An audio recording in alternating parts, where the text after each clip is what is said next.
So hey guys, and welcome back to another episode of Amesie's Corner. How are you all doing out there? Well, today I've got to show you an 87 IROC Z28. Now, this has got to be the most iconic muscle car to ever come out of the 80s. Everyone's seen one, everyone knew what they were. And this here is a pretty clean example, not too bad, not nearly as bad as we usually see these things up here in New England. They could be rock boxes just like everything else, but this one here happens to be owned by Johnny Blinn from Blinn's Auto Body. He's got a lot of cool cars we've had on this channel, and this is just another one from Blinn's collection. If anybody's in the area or needs some body work, make sure you hit up Johnny Blinn, Blinn's Auto Body, right here in town. He's the guy I do all of my subcontract body work to. He does all of my paint work, and yeah, he's got some cool cars to look at sometimes in that shop as well. So yeah, go ahead and check him out. So first thing we got to look at is the interior on this car. And one thing with these T-tops, really cool unit. If you've never seen these work, there's actually a handle right here. You pop that handle and the roofs just lift up and come right off. Now a lot of times with these cars, all of these seals are in really bad shape, and these leak water typically from the back area, or the water runs down the back and ends up on the floor. And we've had the rainiest spring in history, and the floors are dry. Looks like some condensation might have affected the headliner a bit, but you know, I don't think Johnny Blinn's afraid of that. He'll put a headliner in this thing. Another thing I want to talk about is the most 80s trip computer in history. Hopefully it's not too dark and you guys can see it, but it's an analog. You kind of move it yourself, time and date to celebration. Weird. Celebration. Okay. Appointment. How long to your next appointment? And you know, kind of like a Rolodex, recreation, medical, arrive, departure, duration, time, date, and yeah, celebration. Chassis, engine, service, and you pretty much would program what you wanted, and it's all just as mechanically 80s as can be. Weird little cigarette pouch, so we keep your cigarette butts, because everyone that drove these cars in the 80s had a mullet and a cigarette. So another thing I want to talk about on this is this dash layout on this. Really, I've heard this called, someone on my group, Ken, called it an ironing board, and you know what? I think, you know, ironing board, surfboard, something. Now I've always wondered about this too. What if you were in the passenger seat and you rear-ended somebody? That's a good forehead hitter right there. But yeah, another thing with these cars is all this hardware. If you look around, there's a lot of nuts and bolts that are fake nuts and bolts. I remember being a little kid and thinking, what's the point of fake hardware? There's 80s GM dash cluster layout. You know, at least it's got a tack in it. So yeah, back seat is great if you don't have any legs. If you're Lieutenant Dan, you ain't got no legs. Let's go for a ride in my Camaro, Mama always said. So now why don't we check out the back of this, because it's kind of neat in the rear. We'll open the open button. Now another thing I want to talk about these is this this hatch glass is pretty much structural. It holds everything together back here. Now I've heard stories of people putting like a bicycle in the back. You can fold down the rear seats and put a bicycle or something in there, or put something big in there, like a, you know, like a chest of drawers that fit in here, and you put the top down, you put the hatch down, and breaks this glass. If this glass right here was to shatter while you're putting this down to right about here, this is gonna blast back about 2 feet on these pistons. This is a heavy piece right here, and these pistons are really strong, probably some of the strongest hydraulic pistons in anywhere on any vehicle. So if this glass was to shatter while you're opening it, it will shoot this back piece right into your midsection, right into about here. And I've heard people getting multiple broken ribs from these. So if you're ever putting something in the back of one of these Camaros, just keep that in mind. That glass breaks, it will throw you across the parking lot.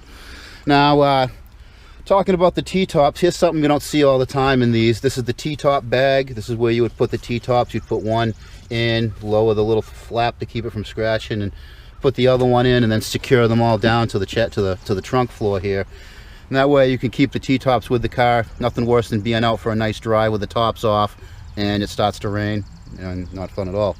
Now, another interesting thing with this car, which I've never actually seen in person and I've only heard of it, this has the Acdelco Bose stereo system. Well, I mean, it's got a cheap aftermarket head unit, and but it's wired into the factory subwoofer setup. Let's see if we can get it open and take a look.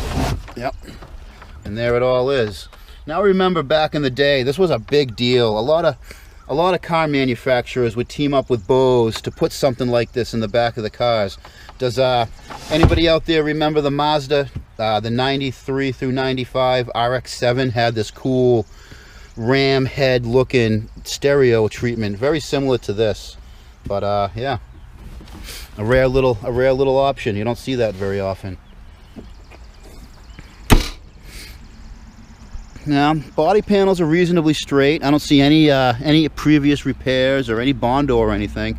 I do see a little bit of damage up here. Looks like someone doesn't know how to, don't know how to park very well. Automotive spatial awareness skills weren't very high that day, I guess. Another common thing you see is these front bumpers. These are that foam, hard foam they make them out of to be real impact resistance. I believe I remember a commercial for this car where people were like hitting this with a sledgehammer, hitting the panel with a sledgehammer. But the trouble is sometimes over time the paint doesn't like to stick. This has probably been repainted once or twice, which is common for these cars, but you'll get the paint won't stay on very well on some of them. You can actually really see the material that bumper's made out of. Yeah, so all in all, a really clean Survivor. Why don't we, I think I already popped the hood. Why don't we get under the hood? Another thing I kind of like about these cars, I think it looks cool. These louvers in the front, kind of neat, but totally aesthetic only. And as you can see, those louvers just go to panels. I would imagine these can be removed and you can make those functional, but it doesn't look like it's an easy shade tree mechanic job for that. Now, the other cool thing about this car is it is one of the 5.7 liter versions. This is the Chevy 350 that was in pretty much everything. Looks like they got some headers on there, some Edelbrock headers. You can see the closed off smog stuff. I see no smog pump down there. Basically, the smog pump, the thermactor pump, pumps oxygen into these tubes, into the exhaust to get the catalytic converter warmed up. And I'm going to guess and say there's probably no converter on this car down there. But we're going to get this thing up on the lift shortly and see what's underneath and what makes it tick. And then we'll get this thing out for a nice little road test. Now, this being the 5.7 liter, the Chevy 350, and something that GM did with these cars, and I don't know why they made this decision. You could only get this car in a manual transmission, a T5 manual transmission, in the smaller engine, in the 305. GM's 5-liter engine, the 305, you can get a 5-speed behind it, which is a fun car. But this being the 350, the 5.7, you get the slush box of disappointment. So anyways, why don't we get this thing in, get this thing up on the lift, and see what makes it tick underneath. See if there's anything going on with it that shouldn't be. Maybe this should be a catalytic converter, but I have thoughts that it doesn't. So yeah. Oh, look, the AC delete too. That's what all this is. This bracket was for the AC compressor. I don't know, I think I would like to have AC in a car like this, but I guess, hey, just take the T-tops off, right? Well, anyways, why don't we get this thing up on the lift, get a good walk around under it, and then after that, my favorite part, we'll get this thing out on some wet roads.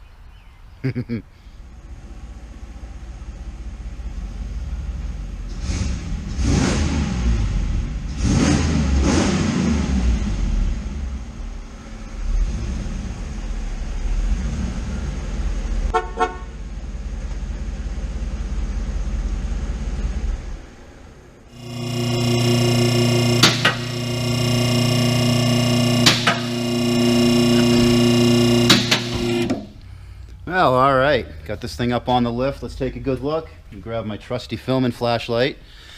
And we'll start the front and work our way back. First thing I always found interesting was just how far of a front overhang these actually had when you were underneath them. There is a lot of car. Let me hold this flashlight up for scale. You can kind of get an idea of just how long of an overhang, and that's kind of attributes to these bumpers getting whacked on curves, and that's why you have stuff like that, because people just it's kind of hard to estimate with how long the hood is on these and how much of this overhang in front of the radiator support there is, and that's why you see a lot of these lip spoilers broken and chipped and all that. Big AC condenser's still in there. They didn't get that out when they deleted the AC. No surprise there. Look at a big old GM vacuum canister. Stick those things anywhere they can, right? Now, one thing I noticed I didn't know about this, it looks like this had a short block put into it. And what I mean by that is you see the fresh paint, fresh gasket surfaces and everything on the engine. But if you look way up inside, if you look, let me see if I can get you in there, you can see the cylinder heads are actually rusty and older and not changed. So I'd say this definitely had a short block put into it not long ago at all. I see a lot of brand new front end components, and I see some components in the front end that need to be replaced, namely these struts look like they've been doing some leaking. Real unique, I should say unique, real basic McPherson strut setup, just the big long tube shock that bolts at a weird angle, and pressed steel lower control arms, which is pretty much normal for this year of car. I know these frames had some issues around here. These front subframes could be pretty rusted out around where the springs are, but this looks really nice. This looks like a really nice survivor here. Really small brake rotors for a big heavy car with the big engine. I would have expected there to be a little more brake rotor in there. Now, keep in mind this is only a 16-inch wheel, which is small by today's standards, so that's probably a 10-inch rotor in there. Not much braking up here in the front, which, you know, that's definitely muscle car. Definitely a fresh motor put in there. You can tell those freeze plugs are nice and clean, so it was definitely a reman short block put in. And just like I called it, we see this exhaust. Let's see the headers come down here. We got the header over there, left header, right header comes at the funny angle they do. You know, really kind of goes down and bolts in down there and goes some weird angles down the side of the car. And right there is where that thermactor should have been pumping oxygen into to feed this, what should be a catalytic converter right there. I kind of figured that GM pancake cat was long gone. Looks like a big old 3-inch exhaust running the length to a Mario Andretti MagnaFlow muffler. Anybody remember the Mario Andretti ad campaign for MagnaFlow? I sure do. Looks like Acdelco Bilstein suspension. Now this car must have had a performance suspension package added into it, because I don't believe all of them would have come with that. Interesting driveline layout. We got the TH350 transmission of disappointment, which, you know, I don't know why GM decided that they should put an automatic in the big motor cars and not give an option for a manual. And we have the power plant frame. This is something that they use to keep the whole torque of the drive line in line with the motor, and they use this power plant frame. Another notable car that used this technology very similarly was the Mazda Miata. If you look under a Miata, you will see a power plant frame. A little more stout looking than this. This looks kind of, you know, GM's typical. It's functional, doesn't need to look good, doesn't need to be anything special. It's just a stamped steel piece. To the normal, is it an open diff? I'm going to guess it's an open diff. No, look at that. It's some sort of traction adder. Definitely got some sort of traction adder in there. 1, 2, 3, 4, 5, 6, 7, 8, 9 bolts. What diff is that? Sorry, I should probably know this thing, but all the corporate bolt patterns will tell you what diff it is. So anybody down there want to leave that down in the comments. It's interesting. I find it really interesting that this has the a locking diff in it. Disc rear brakes, at least. I mean, they're small. They look like the same size as the fronts, but they are vented rear disc brakes. That's something I didn't expect to see, but there they are. These 5-star wheels, boy, nothing says 80s more than those wheels, right, guys? And the dual exhaust coming out the back from the MagnaFlow sounds all right. Could probably use a resonator in there to kind of mellow the snappiness of the exhaust. You heard me revving it on the way in, so we could get a little taste of what she sounds like. But yeah, now with the T-tops, I was talking earlier out here, those T-tops will leak down into here, into the rear floor, which is right here. And these cars are notorious for rotting this floor pan out right here. This is the rear footwell, this is the rear seat well, and it almost looks like I see some sort of patch there. So this might have had a little issues going on. I see a little patchy patch. Now what happens is it rots this whole area out. It rots this into here, and then this is the leading link mounts to the unibody would rot out, and that kind of puts these cars into the junkyard. That gets them right in the cabbage. Little tech tip for you guys. Everyone's always calling leading links and trailing links. You know, I hear people all the time calling them wrong. With links, if they are in front of the axle, as they are here, that would be a leading link because it is leading the axle. If there were links, like say on the front suspension on some cars or trucks will have links, that link will be on behind the axle going to the chassis, then it's called the trailing arm. So leading link and trailing link, leading arm, trailing arm, depending on what side of the ocean you're on. So all in all, not too bad. Looks like a little bit of something going on, a little fresh paint. Wonder exactly why. Doesn't look like it rusted out. Looks like they just put some paint on top of the flake and paint that was already there.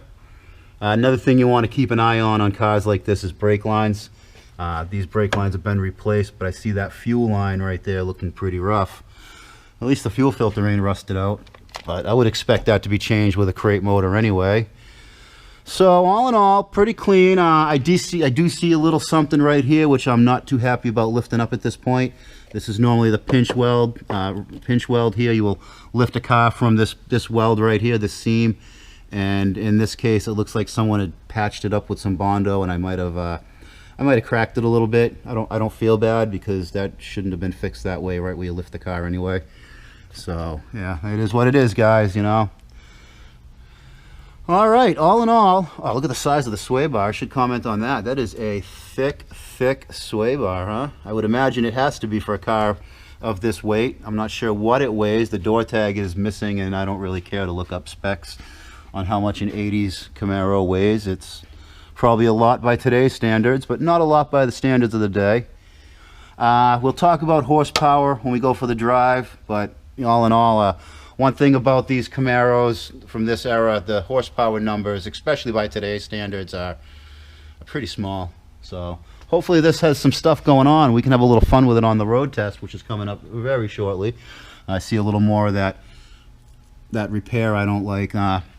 Johnny boy, I don't like that kind of repair. You're better than that. I hope this was there when you got it, and you know, if you need some help patching up the steel on your Camaro, I'll give you a hand, Johnny boy. I know you're watching. So anyways, let's get this thing down off the lift. Let's get this thing out where it belongs, on the road. Camaro IROC Z. Looking so hot, so good. So much under the hood. I rock, ooh, I rock and roll. Yeah. I rock, oh. Tough on the street, so mean.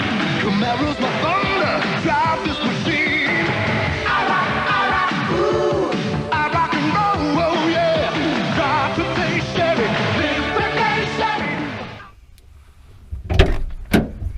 All right. Oh yeah. Definitely 80s. Definitely 80s. Let's set. What do we want to set the celebration appointment? Let's go recreation. We'll set that to recreation. Recreation distance for that. We program in the trip computer. Yeah. Okay. Ready to go. Recreation. Yeah, we're recreation for the distance. Why do we need to do that? Oh gosh. Because it's 80s and it's there, and you know we're gonna use it. Okay. Set it up. Recreation distance. Those just set some arbitrary mileage in there, and good to go. Mom's your uncle. So, anyways, how does it feel to sit in? Not really supportive. You know, it is what it is. It's a late 80s GM product, and it feels quite like it. Anyways, it definitely has a little bit of a smell to it. Definitely has an 80s car smell. I mean, the T-tops maybe didn't leak a lot, but they might have leaked a little. You can definitely smell the carpet, the wet old carpet. But otherwise, not too bad in shape in here. The steering wheel's got some issues from doing the old boulevard ride, you know, going down and cruising with your hand on there, feeling all like you got to run your hand through your mullet. So, anyways, enough of that. The automatic of disappointment. You can only get this the big motor with the slush box. So, anyways, first off, it's I just want to say it's kind of wet. So this thing has a good amount of torque to it. Stop. So yeah, it definitely has more power than I remember them having. So that crate motor. Oh yeah. Whoa. Gets up and goes. Definitely not the fastest car I've reviewed. It's got a lot of low-end torque, but it goes, but it's not breaking the tires free. Being as wet as it should, this thing, it goes good. It goes well. But if it had a little more power, it probably wouldn't hurt. Thanks, Molly. Turn the heat down a bit. A little warm in here. So it definitely has some good rubber on it. But it definitely likes to kick out a little bit. Too much fun. Too much fun. You know, anybody from New England up here, one thing about our winters, we all know how to drive a car sideways. You know, you're skating around on icy, snow-covered roads. It kind of feels a lot like that right now in this car. Hear a little bit of bearing noise somewhere. I'd have to guess front right wheel bearing maybe needs a little grease in it, maybe a little replacement. Nice and flat. I'd attribute this flatness to that thick sway bar we saw in the front. Helps keep this thing planted in the corners. Yeah, I'm gonna get on a little bit up this hill. Yeah, not bad at all. You know, it's definitely one of the more powerful automatic Camaros I've ever driven. You can imagine if this thing had a T5 in it or a T6 6-speed. I think it'd be a rocket. I guess what's the average loss on a TH350 transmission? 20%, 25% loss of power to the rear wheels from whatever you're making in the engine. So, you know, roughly 25% of your power. We got the boys in blue. Looks like they got themselves a customer or something. Alright.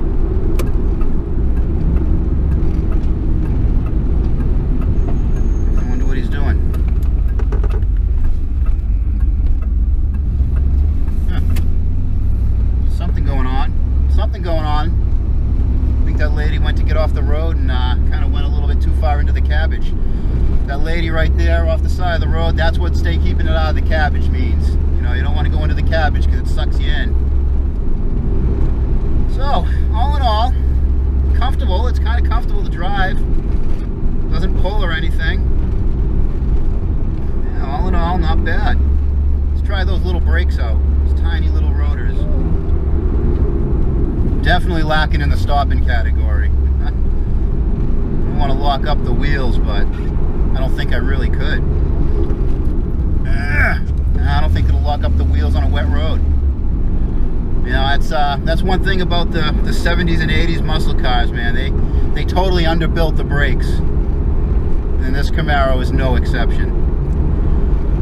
So the IROC part of it, this is a Z28 Camaro Z28 IROC. That stands for the International Race of Champions, and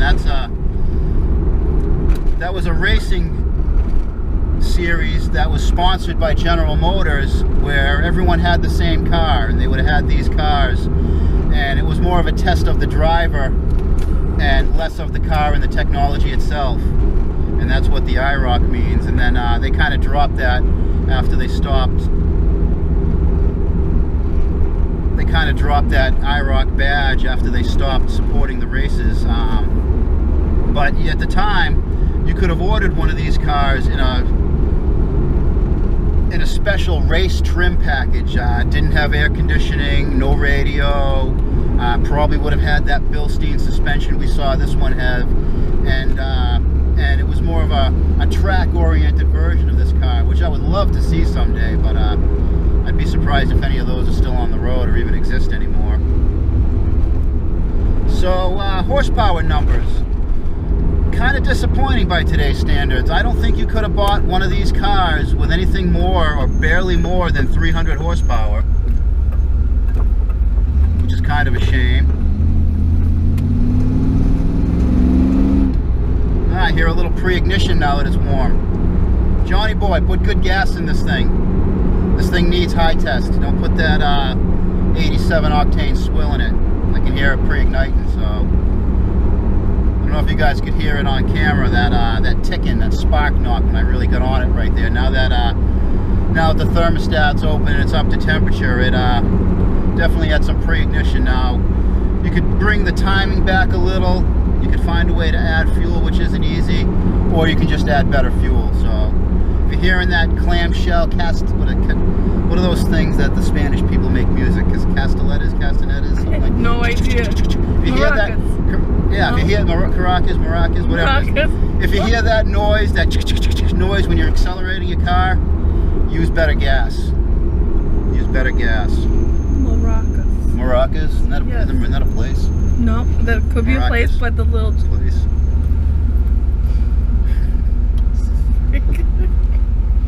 Oh. So one thing I'm noticing in traffic, I see a lot of eyes in the rearview mirrors. I see a lot of people just giving me, this guy over here giving me the thumbs up. Yep, right. A lot of people remember these cars. You know, definitely, this car definitely brings back memories to everybody that grew up in the 80s. My uncle had one of these in blue, really pretty car, and you know, I always remember going for rides in that. We're not going to get any high-speed cornering today. Big motorhome in front of me. Normally this is my my little cornering test track area, but unfortunately, you know, actually it's probably fortunate that I didn't really get on and around these corners with the way it kicks out. You know, it's definitely a wet road, and this is definitely a tail-happy car. But you know, got to be safe. We'll save the donuts for the closed course competition, for the professional driver on a closed course.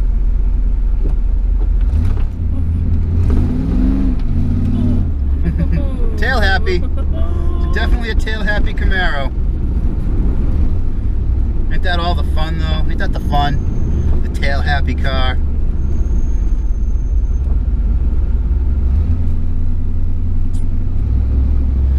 So yeah, 87 Camaro. This one here has what it says, 33,693. But I'm going to say with a short block engine put into it, that's probably 133,000 on it. So,